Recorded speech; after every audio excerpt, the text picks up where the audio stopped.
Είναι μια ημερίδα καινοτομίας παράλληλα με όλα τα υπόλοιπα, αλλά για πολύ σημαντικό λόγο. Για την ακρίβεια, Πρόεδρε, προτείνω μόλις άγω την ενότητα να καλέσετε εσείς τον επόμενο μιλητή. Η επόμενη ενότητα είναι ενισχύοντας την ενδοευρωπαϊκή συνεργασία, η εξωστρέφεια με τον ορίζοντα του 2030 και κατά πολλούς τρόπους είναι η κορύφωση της σημερινής διάσκεψης. Αλλά για την πρόσκληση του επόμενου μιλητή παραδίδω στον πρόεδρο της ΕΝΕ, τον Κρίστιαν Χατζημινά, που έχει δουλέψει πάρα πολύ για αυτή τη σχέση. Κρίστιαν. Καλά, δεν έχω δουλέψει και πάρα πολύ, γιατί ο κ. Θοδωρόπουλος είναι ένας πολύ ευέλικτος άνθρωπος και πολύ θετικός και προοδευτικός. Αυτό ήταν εύκολο. Θέλω να καλωσορίσω τον Σπύρο τον Θοδωρόπουλο, με τον οποίο συνευρεθήκαμε χθες σε ένα πάρα πολύ ενδιαφέρον πάνελ στην ελληνική παραγωγή. Κύριε Θοδωρόπουλε, θέλω να σας καλωσορίσω. Θέλω να σας ευχαριστήσω για την υποστήριξη.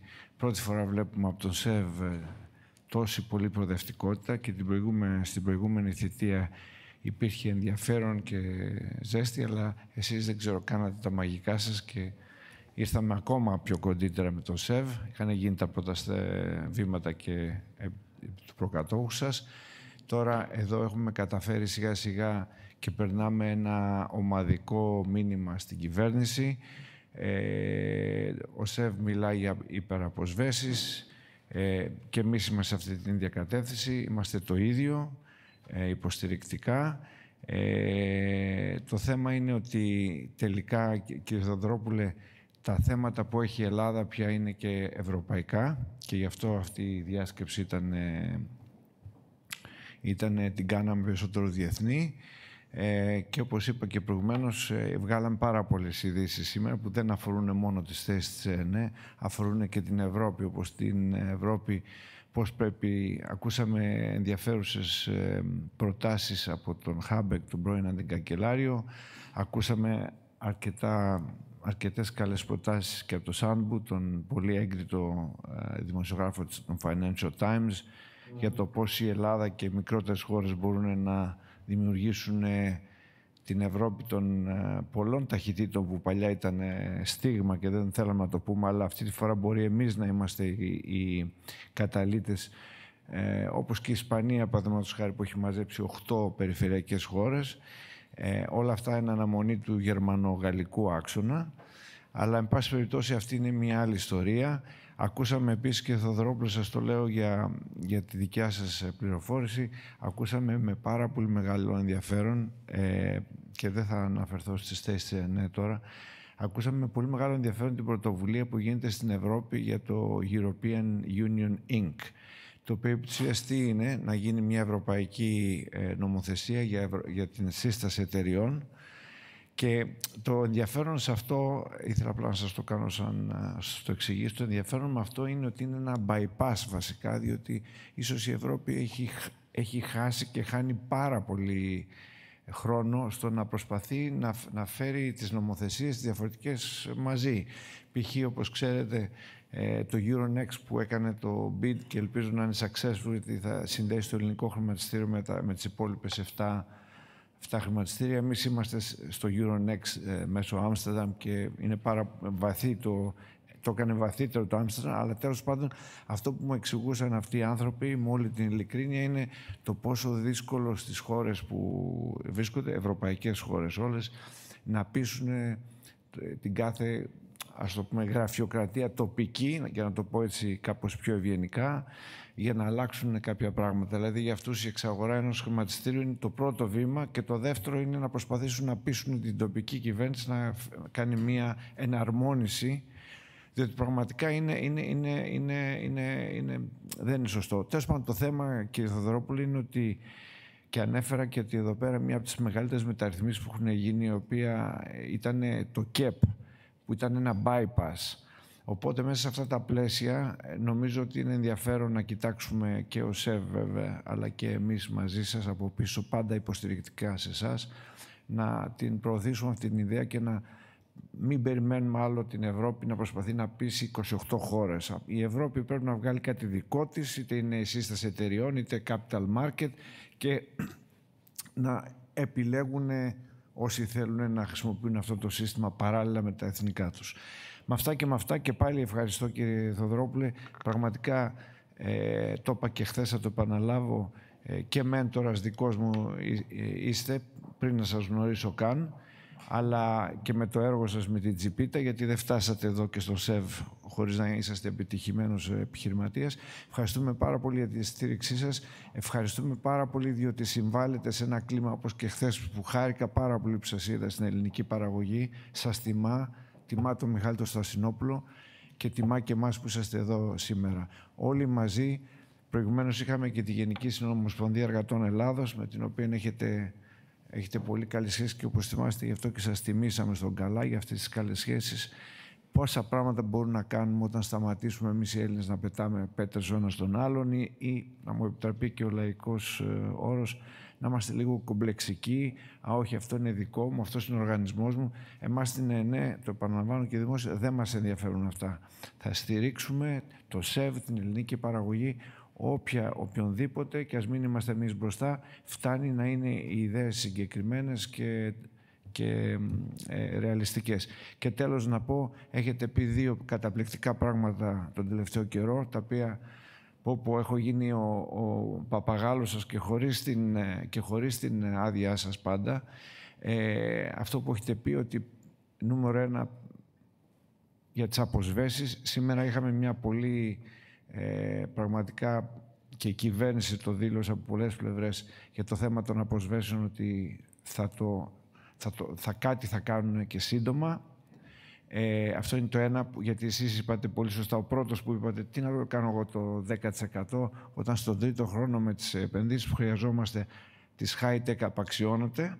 Αυτό είναι το πρώτο πράγμα που είπατε. Και το δεύτερο πράγμα που είπατε, και εγώ ίσως είμαι και εγώ προσωπικά πολύ πιο μουσαχεντίν από εσάς, σχετικά με το θέμα το ότι δεν πρέπει να γίνονται κάποια απλά πράγματα, οριζόντια, ας πούμε, με τις αποσβέσεις.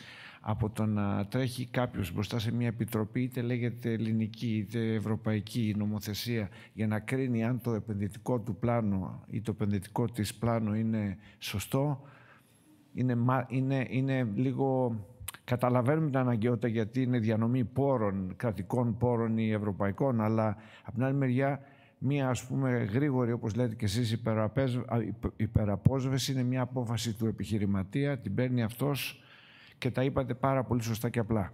Αυτά δεν θέλω να ζαλίσω. Σας καλώ στο βήμα και πάλι σας ευχαριστώ πάρα πολύ.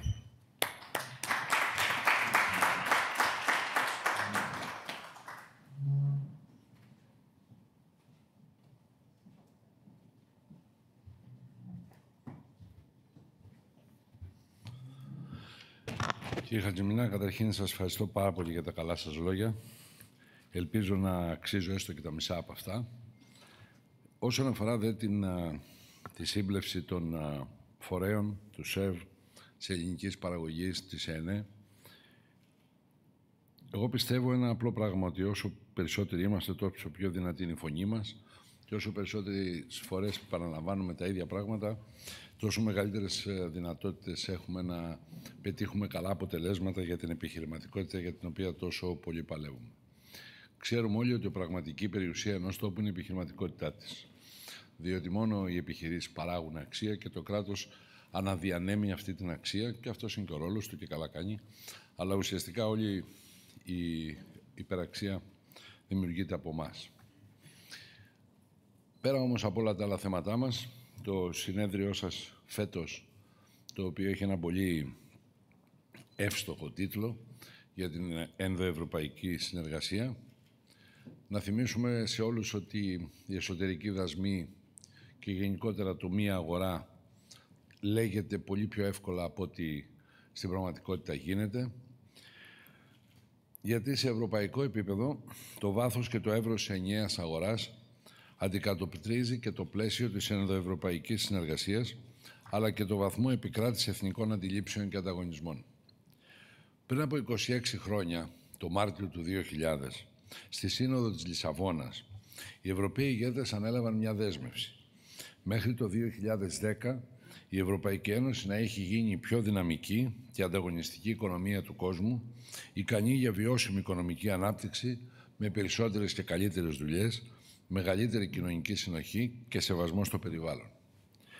10 χρόνια μετά, και χωρίς ο στόχος να έχει επιτευχθεί, αναδιατυπώθηκαν οι ίδιες ανάγκες και η νέα στρατηγική μετονομάστηκε σε Στρατηγική για την Ευρώπη 2020.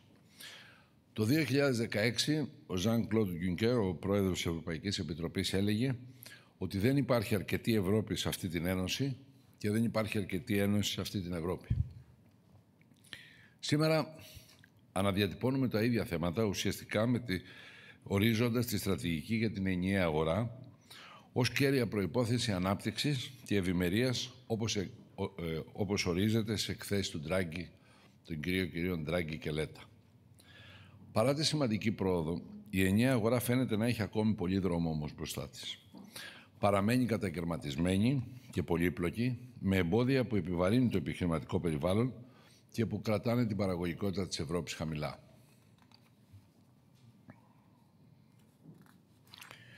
Ενδεικτικά θα ήθελα να αναφέρω τα εξής. Στα διοικητικά έχουμε διάφορα εθνικά κανονιστικά πλαίσια και πρότυπα διαφορετικά, περίπλοκες διαδικασίες αδειοδότησης, διαφορετικά συστήματα ελέγχου και γραφειοκρατίας στα τελωνεία, καθυστερήσεις στην ενσωμάτωση ευρωπαϊκής νομοθεσίας, καμιά φορά και υπερβάλλοντα ζήλο. Τα φορολογικά μας συστήματα παραμένουν μη εναρμονισμένα, οι διαδικασίες ΦΠΑ είναι πολύπλοκες, ενώ οι κρατικές ενισχύσεις τρευλώνουν τον ανταγωνισμό υπέρ των πλουσιότερων χωρών. Πολλές αγορές υπηρεσιών παραμένουν κλειστές, τα επαγγελματικά προσόντα έχουν προβλήματα αναγνωρισιμότητας, ενώ υπάρχουν 27 συστήματα πιστοποίησης και αδειοδότησης σε τεχνικά επαγγέλματα και σε νέους κλάδους. Καταγράφονται εμπόδια σε περισσότερα από 5.700 ρυθμιζόμενα επαγγέλματα, αριθμός που αφορά περίπου το 22% του εργατικού δυναμικού της Ευρώπης. Υπάρχουν ασυνέχειες στις μεταφορές και στις υποδομές, από τις ψηφιακές μέχρι την ενέργεια. Συνολικά η Business Europe, της οποίας ο ΣΕΒ είναι μέλος εδώ και πολλά χρόνια, έχει επίσης καταγράψει 68 εμπόδια στην εσωτερική αγορά που προέρχονται από υποχρεώσεις της ευρωπαϊκής νομοθεσίας. Αυτά τα εμπόδια στην εσωτερική αγορά, όπως δήλωσε και ο κύριος Ντράγκη, ισοδυναμούν με δασμούς 45% στα προϊόντα και 110% στις υπηρεσίες. Οι συνέπειες αυτής της κατάστασης είναι ορατές. Για πρώτη φορά μετά από καιρό, το επίπεδο της ενοποίησης, δηλαδή το ποσοστό του ευρωπαϊκού ΑΕΠ, όπως αποτυπώνεται στο ενδοκοινοτικό εμπόριο, υποχώρησε από 26% το 22% σε 24% το 23%. Στην Αμερική το αντίστοιχο είναι 35%. Στην αγορά των υπηρεσιών το αντίστοιχο ποσοστό είναι κάτω από 8%, κάτι καθόλου περίεργο αν αναλογιστούμε ότι το 50% των εμποδίων στην παροχή υπηρεσιών που είχαν καταγραφεί πριν 20 χρόνια παραμένουν ακριβώς τα ίδια μέχρι και σήμερα. Στην τεχνολογία, μόνο 4 από τις μεγαλύτερες εταιρείες τεχνολογίας έχουν έδρα την Ευρώπη, ενώ καμία από τις πιο σημαντικές σε όρους αξίας εταιρείας δεν δημιουργήθηκε τα τελευταία 50 χρόνια. Η τεχνητή νοημοσύνη δεν περιλαμβάνει ηγέτιδες ευρωπαϊκές επιχειρήσεις. Στις επενδύσεις, 41% των ευρωπαϊκών επιχειρήσεων θεωρεί ότι τα ρυθμιστικά εμπόδια δυσχεραίνουν την προσέλκυσή τους, κάτι που εξηγεί, σύμφωνα με την ίδια την Ευρωπαϊκή Επιτροπή, τη σημαντική ετήσια μείωση στο μερίδιο της Ευρωπαϊκής Ένωσης στις παγκόσμιες ροές από 36% το 19% σε 4% το 23%. Για μία στις 3 ευρωπαϊκές επιχειρήσεις η επιβάρυνση αποτιμάται σαν βασικό εμπόδιο στην επενδυτική τους δραστηριότητα. Το αντίστοιχο ποσοστό στις ΗΠΑ είναι μόλις 21%. Η παραγωγικότητα της εργασίας, που είναι και ίσως το πιο σημαντικό θέμα, παρόλο που βελτιώθηκε το 23%, παραμένει σε πολύ χαμηλότερα επίπεδα έναντι αυτής των ΗΠΑ, κάτω από 78%. Τη στιγμή μάλιστα που οι υπηρεσίες συνεισφέρουν σχεδόν το 40% της προσθέμενης αξίας στη βιομηχανία στην Ευρώπη, όταν το αντίστοιχο ποσοστό στην ΗΠΑ είναι 20%.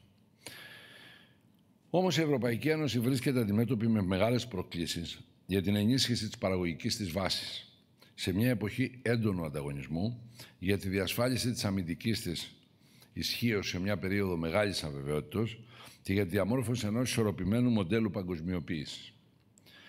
Η απάντηση βρίσκεται στην αύξηση και στη βελτίωση της ενδοευρωπαϊκής συνεργασίας και στην πράξη αυτό σημαίνει ουσιαστική ενίσχυση της εσωτερικής αγοράς της Ευρώπης. Πρόκειται όμως για ένα δύσκολο εγχείρημα που προϋποθέτει το συντονισμό διαφόρων πολιτικών, προτεραιοτήτων και στόχων που μέχρι στιγμής δεν έχουν ευθυγραμμιστεί με τους όρους της ενιαίας αγοράς. Πρώτον, προϋποθέτει την εντατικοποίηση μιας προσπάθειας που ξεκίνησε πρόσφατα για τη ριζική απλοποίηση της ευρωπαϊκής νομοθεσίας. Και λέω εντατικοποίηση γιατί αν και η προσπάθεια μείωσης των εμποδίων είναι σωστή κατεύθυνση, το μέγεθος του προβλήματος την επιβάλλει. Πριν λίγες μέρες βγήκε το πρόγραμμα της Επιτροπής για το 2026. Είναι 29 σελίδες και περιλαμβάνει τη θέσπιση 46 πρωτοβουλειών και την αναθεώρηση άλλων 20. Περιλαμβάνουν επιπλέον το Omnibus, δηλαδή πακέτα ρυθμιστικής απλοποίησης, που συνολικά θα εξοικονομήσουν 9 δισεκατομμύρια ευρώ το χρόνο στις επιχειρήσεις. Όμως μια άσκηση που έτρεξε η Δανέζικη Προεδρία έδειξε ότι το εκτιμόμενο κόστος για τις επιχειρήσεις από τις ευρωπαϊκές νομοθετικές πρωτοβουλίες της Επιτροπής ξεπερνάει τα 65 δις σε εφάπαξ δαπάνες και τα 80 δις επαναλαμβανόμενες. Δεύτερον, χρειαζόμαστε μεγαλύτερη ενδοευρωπαϊκή συνεργασία για την ενοποίηση των κεφαλαίων και των τραπεζικών αγορών για την κινητοποίηση και προσέγγιση επενδύσεων και την προσφορά κεφαλαίων επιχειρηματικού κινδύνου. Γι' αυτό χρειαζόμαστε και κοινές προτεραιότητες και ισχυρότερες τράπεζες. Το εγχείρημα είναι δύσκολο, διότι κάθε χώρα έχει διαφορετικές ιδιαιτερότητες και ανάγκες και σε θέματα χρηματοπιστωτικής ενοποίησης. Για παράδειγμα, η αποταμιευτική ικανότητα δεν είναι ίδια στις χώρες του Ευρωπαϊκού Νότου και του Βορρά, ενώ το ίδιο συμβαίνει και με τη χρηματοοικονομική μας παιδεία. Παράλληλα, φαινόμενα οικονομικού εθνικισμού, όπως τα είδαμε πρόσφατα, στην περίπτωση της Unicredit, της οποίας η προσπάθεια αύξησης της συμμετοχής της στην Commerzbank συνάντησε έντονες αντιδράσεις σε υψηλό επίπεδο, τη στιγμή που σε ευρωπαϊκό επίπεδο η Ευρωπαϊκή Κεντρική Τράπεζα είχε ταχθεί ανοιχτά υπέρ, δηλώνοντας ότι οι διασυνοριακές τραπεζικές συγχωνεύσεις είναι επιθυμητές αν καταλήγουν σε μεγαλύτερους και πιο ευέλικτους οργανισμούς που θα καταστήσουν τις ευρωπαϊκές τράπεζες πιο ανταγωνιστικές, αλλά και πιο έτοιμες να υποστηρίξουν επενδύσεις σε νέες τεχνολογίες. Τρίτον, χρειαζόμαστε μια κοινή παραγωγική και επενδυτική κατεύθυνση. Σήμερα η Ευρώπη υστερεί χαρακτηριστικά στη δυνατότητα στρατηγικού σχεδιασμού για τη βιομηχανία της. Εδώ θα κάνω μια παρένθεση να πω, αφού τα προηγούμενα 15 χρόνια πυροβολούσαμε επί καθημερινής βάσης στη βιομηχανία μας και ουσιαστικά οδηγήσαμε την Ευρώπη σε ένα μεγάλο βαθμό από βιομηχανοποίησης. Μάλιστα, δεν ξέρω, θέλω πάντα να λέω ένα παράδειγμα το οποίο μου έχει κάνει και εμένα μεγάλη εντύπωση. Η πράσινη πολιτική της Ευρώπης έκλεισε αρκετά εργοστάσια αλουμινίου στην Ευρώπη. Από το αλουμίνιο, από τα εργοστάσια αυτά που έκλεισαν, μειώθηκε το αποτύπωμα του διοξιδίου άνθρακος στην Ευρώπη κατά 6 εκατομμύρια τόνους διοξιδίου άνθρακος το χρόνο. Το αλουμίνιο όμως τον χρειαζόμασταν, έπρεπε από κάπου να το εισάγουμε. Τελικά κάναμε τις αγωγές από χώρες που τα εργοστάσια είχαν πολύ λιγότερες περιβαλλοντολογικές προστασίες σε σχέση με αυτά που κλείσαμε. Το αποτέλεσμα ήταν ότι για τη συγκεκριμένη ποσότητα αλουμινίου, την οποία δεν παρήξαμε και την εισάγαμε, τα εργοστάσια αυτά, η έκκλησή τους στην ατμόσφαιρα ήταν 16 εκατομμυρίων τόνων διοξιδίου του άνθρακος. Και τις θέσεις χάσαμε εργασίας και την προστιθέμενη αξία στο ΑΕΠ της Ευρώπης χάσαμε και τελικά κάναμε και χειρότερο κακό στον πλανήτη. Ειδικά για το φλέγον θέμα της ενέργειας, με το Clean Industrial Deal, η Ευρώπη δείχνει να αρχίζει να συνειδητοποιεί πως είναι αναγκαίο να διορθώσει τα λάθη της βεβαιασμένης πράσινης μετάβασης. Φαίνεται να διαμορφώνεται μια πιο ισορροπημένη προσέγγιση που επιδιώκει την αποανθρακοποίηση, αλλά με ταυτόχρονη μέριμνα για την ανταγωνιστικότητα. Όμως, σε επίπεδο σχεδιασμού βιομηχανικής στρατηγικής είμαστε ακόμα πολύ πίσω. Όταν, για παράδειγμα, η Ιαπωνία μελέτησε πού υστερούσε και αποφάσισε να επικεντρωθεί στην παραγωγή ημιαγωγών, στήριξε την προσπάθεια άμεσα, διοχετεύοντας $12 δισεκατομμύρια. Η Ευρώπη στην αντίστοιχη δική της άσκηση έχει θεσπίσει τα σημαντικά έργα κοινού ευρωπαϊκού ενδιαφέροντος, όπως τα λέει, για να ενισχύσει τις ευρωπαϊκές υποδομές σε κέριους τομείς, όπως η ενέργεια, η άμυνα και η τεχνολογία. Από το 2018 όμως, εδώ και 7 χρόνια, έχουν εγκριθεί μόλις 11 τέτοια σχέδια. Είναι μάλλον ξεκάθαρο ότι χρειάζεται περισσότερο ενδοευρωπαϊκή συνεργασία προκειμένου τέτοιες μεγάλες επενδύσεις να μπορούν να πραγματοποιηθούν άμεσα και αποτελεσματικά. Τέταρτον, χρειαζόμαστε περισσότερη ενδοευρωπαϊκή συνεργασία για την ενίσχυση καινοτομίας, που είναι μια κατεξοχήν συνεργατική διαδικασία. Η Ευρώπη υστερεί σημαντικά έναντι των ΗΠΑ και σταδιακά και της Κίνας και δεν υπάρχει καμία ευρωπαϊκή εταιρεία στις κορυφαίες 25 του πλανήτη. Πρόκειται για τεχνολογικές αδυναμίες που ενδέχεται να δημιουργήσουν αρνητικές αλυσιδωτές επιπτώσεις σε άλλους τομείς, παραδείγματος χάρη φάρμακο, ενέργεια, υλικά, άμυνα. Κυρίες και κύριοι, κλείνοντας, θα ήθελα να πω το εξής. Η ενδοευρωπαϊκή συνεργασία αποτελεί καθοριστικό μοχλό για τη βιώσιμη ανάπτυξη και την παγκόσμια ανταγωνιστικότητα της Ευρώπης. Μέσα από τη στενότερη ενοποίηση των οικονομιών και τη συντονισμένη εφαρμογή πολιτικών, μπορούν να μειωθούν ουσιαστικά τα διασυνοριακά εμπόδια που ακόμη περιορίζουν την ενιαία αγορά, από τις ρυθμιστικές και φορολογικές ασυμμετρίες έως την άνηση πρόσβαση σε χρηματοδότηση. Η ενοποίηση των τραπεζικών αγορών και των κεφαλαίων θα ενισχύσει τη ρευστότητα, θα διευκολύνει τη χρηματοδότηση των επιχειρήσεων, ιδιαίτερα των μικρομεσαίων, και θα καταστήσει την Ευρωπαϊκή Ένωση πιο ανθεκτική σε κρίσεις. Παράλληλα, η συνεργασία μεταξύ κρατών, επιχειρήσεων και ερευνητικών φορέων μπορεί να ενδυναμώσει την ευρωπαϊκή παραγωγική βάση, να στηρίξει κοινές επενδύσεις σε κρίσιμες τεχνολογίες και να επιταχύνει τη μετάβαση σε ένα πράσινο και ψηφιακό μοντέλο ανάπτυξης. Παρά τις δυσκολίες που θέτουν οι διαφορετικές οικονομικές αφετηρίες και οι οικονομικοί εθνικισμοί, στο παγκοσμιοποιημένο περιβάλλον χρειάζεται ταυτόχρονα και κλίμακα και ταχύτητα και προσαρμοστικότητα. Ο συγκερασμός τους δεν είναι καθόλου εύκολη υπόθεση.